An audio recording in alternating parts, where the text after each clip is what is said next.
Salut les amis, et bienvenue dans cette nouvelle vidéo.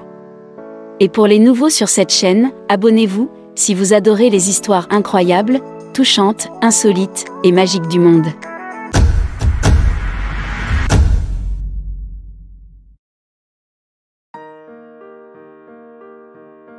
Cette histoire est vraiment un conte de fées. La princesse qui a rencontré son prince charmant lors d'une soirée.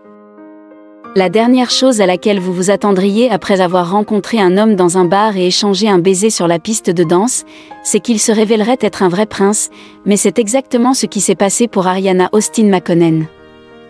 Née à Washington DC, en 1984 dans une famille de professeurs, de philanthropes et de politiciens, la vie d'Ariana Austin Makonnen a été entourée de leaders à succès dans leurs domaines respectifs.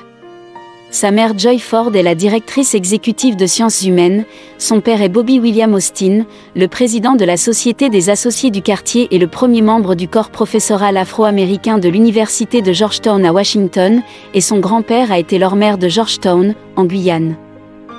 Poussée par un intérêt pour la littérature et les arts, Ariana a étudié l'anglais à l'université Fisk, suivie d'une maîtrise en éducation artistique et création littéraire à Harvard, mais c'est de retour dans sa ville natale de Washington qu'elle rencontrera son futur mari. Travaillant dans une petite boutique de vêtements à l'époque, Ariana dégustait des cocktails avec un ami dans un bar un soir, lorsqu'un homme s'est approché d'eux pour leur dire qu'il ressemblait à une publicité Bombay Sapphire, a-t-elle déclaré, et lors d'une soirée dansante et échangeant des plaisanteries, l'homme lui a finalement dit « Tu vas être ma petite amie ». L'homme était le prince Joël d'Éthiopie, l'arrière-petit-fils du dernier empereur d'Éthiopie El Selassie, et cinquième en lignée de l'ancien trône impérial d'Éthiopie. Le couple a commencé à se fréquenter peu de temps après leur première rencontre, mais ce n'est que quelques mois plus tard qu'Ariana a découvert les antécédents familiaux de Joël. Lors d'un dîner, un de ses amis a lâché « Tu sais que tu sors avec un prince, n'est-ce pas ?» Et finalement Joël a dévoilé son héritage historique. Le couple se concentrant à la fois sur leurs études et leur carrière et vivant temporairement dans différentes villes, ils ont traversé des périodes de relations intermittentes sur une période de 10 ans, mais ont finalement ravivé leur amour en 2014 lorsqu'il a proposé. Arrivant chez elle avec une boîte à bijoux et des ballons, Joël, peut-être surexcité, frappa très fort à la porte, quelque chose qu'Ariana a presque pris pour une intrusion. Heureusement, lorsqu'elle est descendue et a réalisé ce qui se passait, elle a été ravie d'accepter son offre de mariage. 3 ans plus tard, l'heureux couple s'est marié lors d'une cérémonie orthodoxe éthiopienne, à l'église orthodoxe éthiopienne aux collines du Temple, dans le Maryland. Avec plus de 300 invités et 13 prêtres, le mariage sophistiqué et glamour a attiré l'attention des médias et la cérémonie qui mélangeait parfaitement tradition et modernité, a vu le couple revêtir des capes et des couronnes décadentes. El Selassie a dirigé l'Éthiopie de 1930 à 1974, date à laquelle il a été renversé par un coup d'État militaire marxiste du Derg. Le père de Makonnen, le prince David, étudiait à l'étranger à l'époque et a ainsi pu échapper à l'emprisonnement. Makonnen est né à Rome, où ses parents vivaient en exil, et a grandi en Suisse. Lorsqu'il a rencontré Austin, il étudiait un diplôme de premier cycle à l'American University. Le couple a rapidement résisté à l'épreuve d'une relation à distance, lorsqu'après avoir obtenu son diplôme américain en 2006, Makonnen a effectué un stage de 6 mois en France. Austin est allé à Paris l'année suivante, où Makonnen est revenu en 2008 avant de retourner en Éthiopie pour créer une organisation avec son oncle pour aider la jeunesse éthiopienne.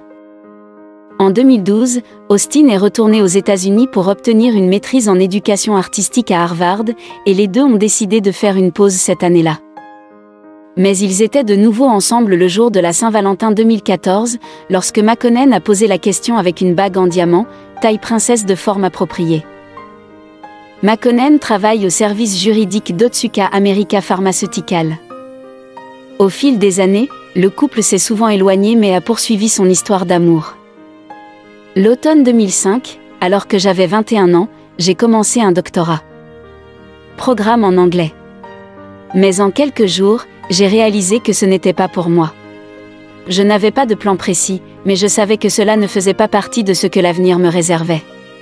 Ayant récemment terminé l'université et juste 1 an après avoir parcouru le monde, je débordais de confiance et je me sentais assez aventureux pour faire un grand saut. J'ai quitté le programme et je suis rentré chez mes parents à Washington, pour comprendre les choses. Je ne savais pas que cette décision ne changerait pas seulement ma carrière et mon éducation, mais la direction de toute ma vie. Cela m'a amené à rencontrer un prince. J'ai grandi dans une famille proche, ethniquement mixte et aimant s'amuser avec mes 2 sœurs et mon frère. Mon père est écrivain, ancien professeur de sociologie et cadre de fondation du Kentucky, et ma mère est cadre dans le monde des arts et des sciences humaines de Guyane. Nous étions imprégnés des arts, passionnés par l'éducation et orientés vers le service et la justice sociale. Nous croyions qu'il fallait offrir au monde plus que ce que vous preniez, en le rendant meilleur qu'à votre arrivée. Je savais que je voulais raconter des histoires et je voulais voir et changer le monde. Un mari et une famille n'ont jamais vraiment été quelque chose dont je rêvais. Un mois après notre rencontre, Joël m'a demandé d'être sa petite amie. Je n'avais jamais eu de petite amie et ces 2 premiers mois ont été amusants, rapides et intenses. Il était tendre et très humble, il m'a un jour réprimandé pour avoir tenté de tuer un insecte dans un magasin de falafel. « Il ne te fait pas de mal, laisse-le vivre », dit-il en repoussant doucement l'insecte à la vie. Mais il a aussi parlé de choses importantes dont je n'avais jamais entendu parler sérieusement par un jeune homme, comme la révolution, en particulier la révolution dans son propre pays, l'Éthiopie. Une nuit ce printemps-là, nous étions sortis avec un groupe de ses amis quand l'un d'eux a dit quelque chose qui a commencé à révéler une facette de Joël que je ne connaissais pas encore. Il a dit en plaisantant, « Tu sais que tu sors avec un prince, n'est-ce pas ?» J'ai regardé Joël. Il hocha la tête et sourit. J'ai réagi avec un peu de choc et un peu d'admiration. Et j'ai dit, « Pour de vrai ?» Finalement, il a dit « Ouais, mais pas beaucoup plus. » J'étais vraiment curieuse, mais nous n'en avons pas discuté plus avant, parce qu'il a fait en sorte que ce ne soit pas si grave, et parce que je pouvais dire qu'il ne voulait pas approfondir. Cet été-là, il est revenu à Nice après avoir terminé ses études, et il m'a invité à visiter pour le mois d'août. Ce furent des vacances magiques, un road trip sur la côte sud de la France, des fruits frais le matin, beaucoup de Kanye West et de hip-hop français, des soirées dansantes, des soirées à la plage. Nous avons passé un moment incroyable, mais bien que nous ayons ressenti une connexion profonde, nous nous sommes séparés pendant un moment parce que nos vies nous emmenaient dans des directions différentes. Après avoir passé du temps en France et en Éthiopie, il est finalement revenu en Amérique l'année suivante et nous avons repris là où nous nous étions arrêtés. Notre mariage lui-même a été une semaine de célébration pleine d'énergie. Beaucoup de danse, de la bonne nourriture, un mélange de traditions anciennes et nouvelles du monde. Je me suis convertie à la religion de Joël, l'orthodoxie éthiopienne, dans les semaines précédentes. Enfin, le jour du mariage arriva et les portes de l'église s'ouvrirent au son d'anciens hymnes. Assise à côté de mon mari, des couronnes orthodoxes posées sur nos têtes, de l'huile effleurant nos fronts en signe de croix, absorbant les rythmes d'un tambour persistant et hypnotique, j'ai compris exactement pourquoi la foi était si importante pour Joël.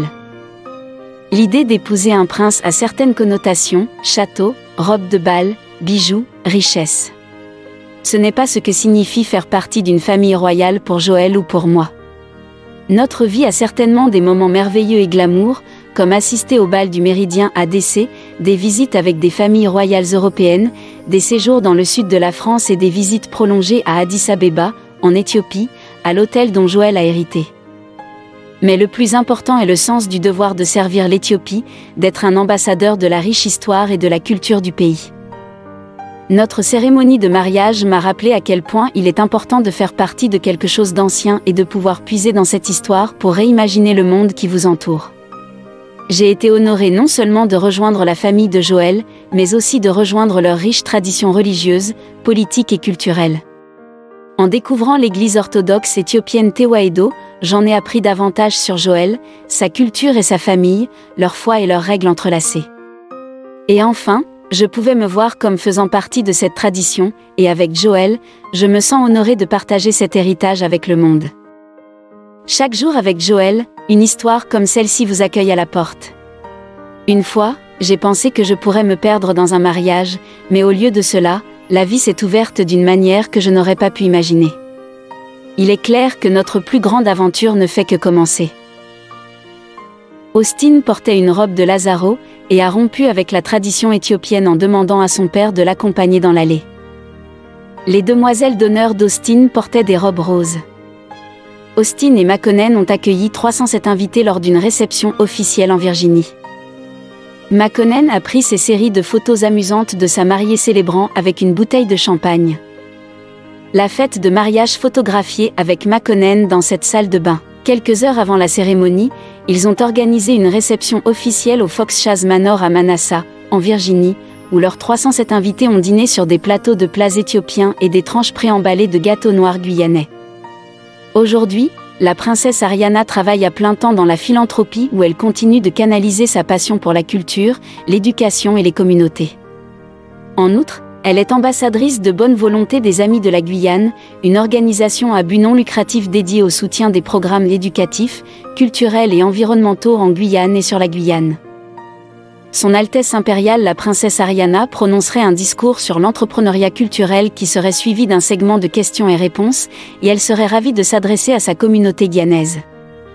La princesse Ariana est une philanthrope et une entrepreneuse avec une expérience et des connaissances inestimables à partager lors de la conférence de cette année. Elle semble ravie de faire partie d'une famille dont les racines remontent au roi biblique Salomon et à la reine de Saba. C'est un patrimoine et une histoire imbattable, a déclaré Austin. Il combine le pur pouvoir noir et l'ancienne tradition chrétienne. La mariée et le marié portaient tous deux des couronnes et des capes lors de la cérémonie, les faisant ressembler aux vrais membres de la famille royale qu'ils sont. Bien qu'Austin n'ait peut-être pas de sang royal dans ses antécédents, elle vient d'une famille afro-américaine guyanaise avec de riches histoires à l'étranger. De nos jours, le prince Joel et la princesse Ariana vivent à Los Angeles et ont lancé une société de médias qui produit des documentaires, des longs métrages et des émissions de télévision axées sur l'Afrique et la diaspora africaine appelée Production Ancien Monde, Nouveau Monde.